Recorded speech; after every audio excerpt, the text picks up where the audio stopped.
Channel S11 news, आवाज से अंजाम तक। पालघर की बीफार्म की छात्रा ने शिक्षा मंत्री से अपना जीवन खत्म करने की गुहार लगाई। सन 2011-12 में पालघर के बोईसर की रहने वाली जहरा मखदूम शेख ने पालघर की सेंट जॉन कॉलेज में बीफार्म में एडमिशन लिया था। पहले और दूसरे साल में फर्स्ट क्लास से पास होने के बाद तीसरे साल में कास्ट सर्टिफिकेट का वैलिडेशन सर्टिफिकेट न होने के कारण परीक्षा में बैठने नहीं दिया गया, जबकि तीसरे साल की फीस भी भरी गई थी। दरअसल वैलिडेशन सर्टिफिकेट लेने के लिए छात्रा के पिता को 2 साल लग गए। कोकण भवन के कई चक्कर खाने के बाद भी सर्टिफिकेट 2 साल के बाद दिया गया। पीड़ित छात्रा से 1.5 लाख रुपए डोनेशन भी लिया गया था। आज 3 साल होने के बाद भी जब छात्रा को अपना ग्रेजुएशन पूरा करने नहीं मिल रहा है तो वो अपना जीवन समाप्त करना चाहती है। पीड़ित छात्रा के पिता वैलिडेशन सर्टिफिकेट के लिए सरकारी दफ्तरों के चक्कर काटते रहे और जब उन्हें वैलिडेशन सर्टिफिकेट मिला तो कॉलेज ने यूनिवर्सिटी के नियमों का हवाला देकर छात्रा को पूरा ग्रेजुएशन पहले साल से देने की सलाह दी है। इस सारे मामले में छात्रा की मानसिक स्थिति पर खासा असर पड़ा हुआ है और वो पूरी तरह हार चुकी है और अपने कैरियर को खत्म होता देख वो खुद को भी खत्म करना चाहती है। पिता भी बेटी के इस फैसले पर मजबूर है और खुद को संभाल नहीं पा रहे हैं। ऐसे में एक संस्था ने इस छात्रा को इंसाफ दिलाने की कोशिश की है, जिसका नतीजा अब तक नहीं आया है। छात्रा जहरा शेख ने इस मामले में पीएम नरेंद्र मोदी जी को भी ट्वीट किया है।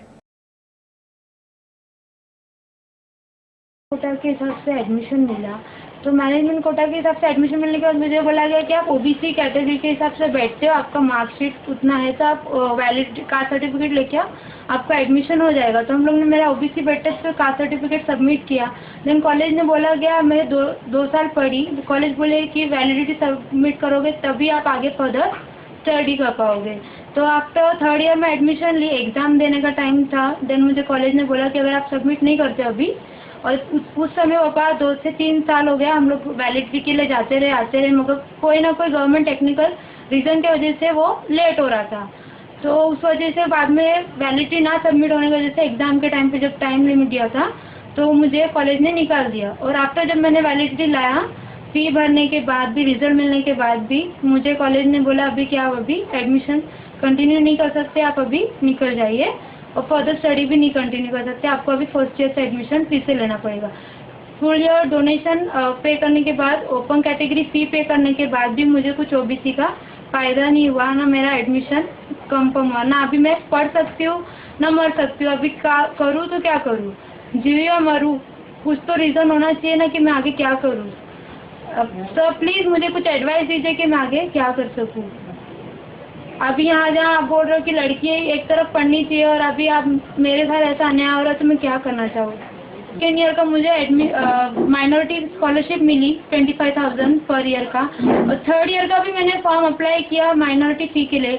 तो कॉलेज ने मुझे बोला कि अगर आपको स्कॉलरशिप का फ़ी चाहिए तो अगर आप वैलिडिटी नहीं सबमिट करते तो आपका हम लोग वो फॉर्म भी सबमिट नहीं करेंगे आगे फर्दर, और वो मुझे 3rd ईयर की माइनॉरिटी भी नहीं मिली। तो मुझे तो अभी कुछ मालूम नहीं, क्योंकि मैम अभी क्या, मुझे तो ऐसा लग रहा था कि जैसे मैं ही टॉर्चर हो रही हूँ उधर, क्या है क्या नहीं। अभी कॉलेज गाइडेंस करी होती मुझे सही तरीके से तो आज मेरे साथ ऐसा होता भी नहीं। मैं अपने पीएम मोदी से, अपने चीफ मिनिस्टर ऑफ महाराष्ट्र से मैं गुहार लगाना चाहती हूँ कि या तो मुझे पढ़ने दिया जाए या तो मुझे मरने दिया जाए, क्योंकि अगर मैं पढ़ नहीं सकती तो फिर मेरा मरना ही अच्छा है। मैं मरी जाऊँ तो वो मैं आपसे परमिशन लेना चाहती हूँ कि अगर ना पढ़ सकूँ तो मरने की इजाज़त दी जाए मुझे, क्योंकि मैं अगर कोई चारा नहीं है, ना आगे बढ़ सकती हूँ ना पीछे जा सकती हूँ, क्योंकि ना मैं फाइनेंशियली इतना अच्छा भी नहीं है मेरे पापा का कि हम लोग आगे कुछ कर सकें। क्योंकि एक रीज़न था कि मैं पढ़ सकती थी तो आगे कुछ कर सकती थी, या तो फिर अभी मुझे मरने दिया जाए। तो मैं पीएम मोदी से खास करके अनुरोध करती हूँ कि मुझे आगे मेरे इसमें कुछ डिसीजन ले या कुछ करे आगे।